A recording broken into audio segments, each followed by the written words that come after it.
안녕하세요, 주인장입니다. 자, 여러분, 우리가 이런 경험들이 있을 겁니다. 상대방이 지금 감정이 예전 같은 것 같지가 않아요. 뭔가 연락에서도 미지근하고 말투나 행동도 냉랭합니다. 우리는 헤어질 마음이 없는데 지금 이 사람이 냉랭해지다 보니까 이걸 인정하기가 쉽지가 않고 불안함이 휩싸이게 됩니다. 이럴 때 안 그래도 미지근한 상대방의 마음을 확 돌려세우는 행동이 있습니다. 오늘은 상대방과의 이별을 촉진하는 잘못된 연애에서의 악습관 4가지 알아보도록 하겠습니다. 먼저 제가 기본적인 것부터 얘기를 드려야 할 것 같은데, 여러분, 연애가 항상 뜨거울 수만은 없습니다. 어쩔 때는 불타올랐다가, 어쩔 때는 미지근했다가, 또 어떨 때는 냉랭했다가, 연애를 하는 주체는 같아도 그 사람들이 가진 감정은 시기에 따라서 천차만별 달라질 수가 있습니다. 그런데 단순하게 연애는 항상 뜨거워야 해, 뜨겁지 않으면 곧 이별이 올 거야, 이런 식으로만 생각하는 사람들이 많죠. 이런 온도차를 인정을 하지 못하는 겁니다. 그래서 이런 상황에서 이 연애의 온도를 다시 올리고자 무리를 하곤 합니다.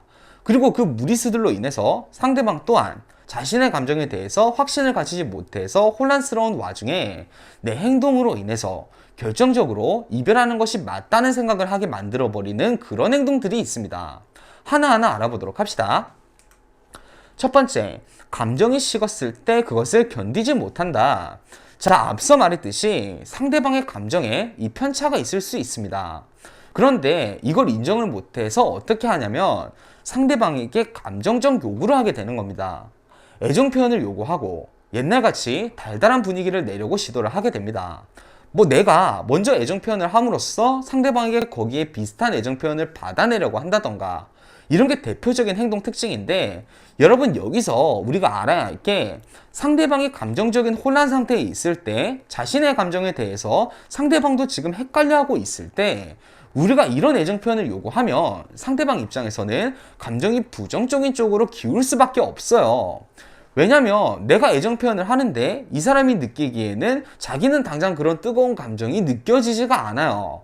그럼 상대방은 내가 이 사람을 더 이상 사랑하지 않는 것이 맞구나, 이렇게 생각하고 이별에 좀 더 가깝게 생각하게 되는 것이죠. 자, 여러분, 감정의 프로세스를 우리가 알아야 할 게, 여러분, 감정은 어느 정도 불가항력적인 것이란 말이죠. 우리가 머리로 생각해서 이 사람을 사랑해야지, 이래서 감정이 생기는 게 아니라 자연스럽게 내가 뭔가 선택하지 않은 상태로 불가항력적으로 결정되는 요소잖아요. 그런데 이걸 강요를 하면 오히려 상대방이 감정적으로 더 식는 그런 효과가 나오는 겁니다. 차라리 이럴 때는 환경을 조성을 해주는 것이 좋아요. 말로 표현하는 게 아니라 행동으로 표현을 해주는 것이죠. 카페에서 음료를 시킬 때 굳이 말하지 않아도 상대방이 좋아하는 케이크 한 조각을 시킨다던가, 고깃집에서 다 구워진 고기를 상대방에게 먼저 올려주고 묻지 않아도 상대방이 좋아하던 계란찜도 추가 주문한다던가, 이렇게 오래된 연인이기에 알고 있는 그런 정보들을 활용해서 상대방에게 우리의 시간의 가치를 실감시켜 주는 겁니다. 이렇게 상대가 다시 감정이 형성될 수 있는 환경을 형성하는 것이 이 상황에서 가장 효과적인 방식입니다. 두 번째, 빠른 선택을 강요를 한다. 자, 상대방의 불확실한 모습을 볼 때 우리가 드는 감정이 뭔가요? 불안감이죠. 이 사람이 나를 떠나지 않을까? 이러다 이 연애가 끝나버리지 않을까? 이런 불안감이 듭니다. 근데 이 불안감만 느끼면 내 감정 상태를 주체를 못하는 사람들이 있어요. 이런 사람들이 가장 쉽게 저지르는 실수가 무엇이냐? 상대방이랑 이걸 대화로 풀고 빨리 예전의 뜨거운 상태로 돌아가고자 하는 겁니다. 자, 그런데 이게 여러분, 이성적인 대화로 풀릴 만한 주제인가요? 아니에요.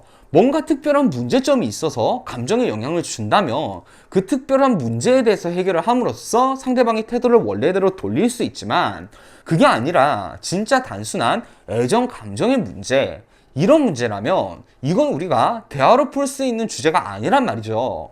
즉, 애당초 이 주제 자체가 상대방을 설득을 하려 할 만한 내용이 아니라는 겁니다. 권태기는 지나고 나면 다 좋아진다, 우리 같이 노력을 해보자, 이럴 만한 내용이 아니라고요. 이런 와중에 상대방에게 솔직한 내 마음을 털어놓고 선택을 강요하는 경우들이 있습니다. 요새 나도 네 감정이 예전 같지 않은 게 느껴지는데 왜 그러는 거야? 이런 식으로 자 상대는 지금 굉장히 혼란스러운데 이런 말을 하면 그 즉시 그 혼란스러움 속에서 뭔가 선택을 해야 하는 입장이 되어버리잖아요. 그럼 어떤 선택을 할까요? 안 좋은 선택을 하게 될 소지가 높겠죠. 만약에 우리가 이 핸드폰을 하나 사려고 하는데 이게 지금 이 발열 문제가 너무 심하다고 해요. 근데 이 판매하는 사람이 이 빨리 사도록 선택을 하려고 합니다. 그럼 우리가 이 핸드폰을 적어도 나중에 다른 가게에 가서 사더라도 지금 그 사람에게 구매하게 될까요? 아니란 말이죠. 차라리 이럴 때 판매하는 사람이 우리를 안심시키고 선택의 여유를 주고 이 핸드폰의 장점을 우리에게 어필하는 것이 맞는 것이잖아요. 연애도 마찬가지인 겁니다. 상대가 나에 대해서 혼란을 느끼는 상황에서 선택을 강요해서는 안 되겠습니다. 세 번째, 불안함에 휩싸여서 무리하게 회복하려고 하다가 니디해지게 만든다. 자, 우리가 이런 상대의 감정 혼란 상황을 보면요, 뭘 하냐면 우리도 고민을 해보긴 하겠지만 대체로 우리는 계속 만남을 지속하고 싶다, 이런 생각을 하게 됩니다. 그럼 그때 뭘 하느냐? 상대방과의 관계를 회복하려고 합니다. 근데 보통 여기서 발생하는 문제, 대부분 여러분 이런 신호를 우리가 연락해서 느끼겠죠. 상대방의 예전 같지 않은 연락 태도를 보면서 우리가 제일 영향을 많이 받게 되는데, 이걸 회복을 하고자 우리가 평소보다 상대방의 연락에 집착하고 예민하게 반응을 하게 됩니다. 그리고 이런 연락을 회복하고자 우리가 상대방한테 연락을 평소보다 무리하게 하기 시작해요. 근데 이것도 상대방이 잘 받아줘야 되는데 그렇지가 않으니까 우리도 뭔가 어색함 속에서 얘기를 하는 상황이다 보니 대화가 겉돌고 형식적인 대화로만 이루어집니다. 밥은 먹었느냐? 일은 어땠느냐? 아유 힘들었겠네. 배고프겠다. 유유. 이런 정말 그냥 형식적인 대화, 뭔가 딥해지는 대화가 없고 굉장히 니디한 그런 대화만 오가는 겁니다. 차라리 여러분 이런 연락은 안 하는 게 나아요. 상대방이 스탠스가 좀 줄어들었으면 그냥 그 상태를 유지하면서 나도 연락을 하세요. 이런 감정 상태는요, 꾸준히 조금씩 회복되는 게 아니라 만남이나 전화통화 같은 밀도가 높은 교류 상황에서 회복을 한 번에 시켜야 되는 경우가 많아요. 여러분은 적당히 관심만 주면서 상대방의 반응에 크게 개의치 않아도 됩니다. 마지막, 무리하게 잘해주려는 시도를 한다. 자, 이거 진짜 금기시되는 상황인데요. 상대방이 감정이 안 좋은 걸 회복시키려고 무리하게 잘해주려고 하는 겁니다. 평소에 하지 않았던 말을 하거나, 평소에는 내가 귀찮아했던 상대방 집 앞에 딸기를 걸어 놓는다거나, 이런 행동을 이 시점에서 하려고 한다는 거예요. 자, 이렇게 되기 전에 이런 행동을 했다? 당연히 좋은 행동이죠. 그런데 지금 상대방이 혼란스러울 때는 이런 행동이 뭘 이야기하냐면 상대방의 죄책감을 이야기를 합니다. 자, 보세요. 내가 지금 한 행동은 상대방에게 분명히 잘해주고 상대방도 기뻐해야 하는 행동입니다. 상대방도 이걸 알아요. 아, 내가 지금 해준 것이 자기가 기뻐하고 좋아져야 한다는 것을 알아요. 그런데 오히려 나는 지금 굉장히 심란합니다. 그럼 상대방이 여러분 무슨 생각을 할까요? 아, 얘가 이렇게까지 나한테 잘해주는데 내 감정이 이 모양인 걸 보면 나는 진짜 얘한테 마음이 다했구나. 이제는 관계를 정리하는 것이 맞겠구나. 이렇게 확정적으로 이별을 선택하게 되는 것이죠. 적당히 잘해주는 것은 여러분 좋아요. 그런데 여러분이 이제껏 하지 않았던 행동, 너무 큰 변화를 여기에서 주려고 하지는 마세요. 평소 스탠스를 유지해 주시되 조금 더 관심 정도만 주는 겁니다. 갑자기 너무 무리하게 이런 행동을 하면 오히려 이별을 촉진하는 그런 행동이 될 수 있으니 주의할 필요가 있겠습니다. 자, 여러분, 오늘 상대방의 이별을 결정하게 만드는 행동들에 대해서 배워봤습니다.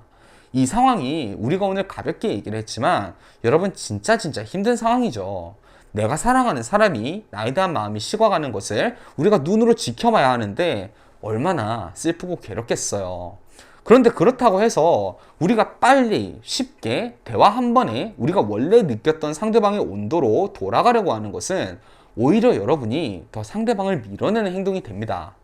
감정은 내가 선택하는 것이 아니듯이 상대방도 상대방의 자신의 감정을 마음대로 할 수 없다라는 것을 우리가 항상 염두에 두고 나를 더 좋아지게 만들어야 하는 것이지, 원래 내가 느꼈던 그 감정 내놔 이렇게 강요할 것이 아니라는 것까지 우리가 꼭 기억하도록 합시다. 자, 여러분 오늘도 행복한 하루 하세요.